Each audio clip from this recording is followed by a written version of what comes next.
New tonight, a big change is coming next time you buy or sell a home in Middle Tennessee or anywhere in the U.S. Realtors have agreed to drop automatic commissions to settle a lawsuit. News 2's Caitlin Quisenberry is here with the details on how this could impact buying or selling your next home. Caitlin.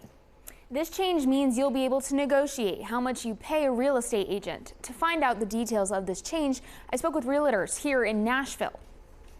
Negotiating has always been part of it, so that's just going to take on a different form. In a major move on Friday, the National Association of Realtors agreed to end antitrust lawsuits by eliminating automatic commissions, all in an effort to reduce the cost of buying or selling a home in today's market. According to Forbes, the average commission for a property in the United States is around 5 to 6% and is split between the buyer's and the seller's agent. What's really going to have to happen is agents are going to have to negotiate for their commission both with buyers and with sellers on a case-by-case basis. A lot of what is changing is really the communication of how this is presented to both buyers and sellers from the realtor professional. In the new world of home buying and selling, agents' compensation will no longer be included on listings. Buyers will be able to negotiate compensation with agents up front, and buyers' brokers will require written agreements with their buyers. But now,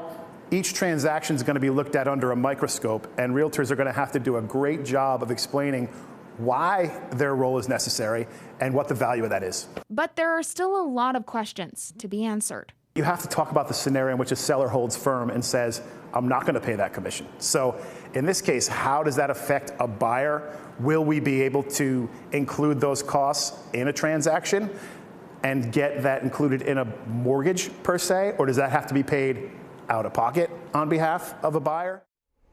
The president of Greater Nashville Realtors says whether you are a buyer, seller, or agent, everyone is in the same boat in learning how this change will affect the future of deals. Bob?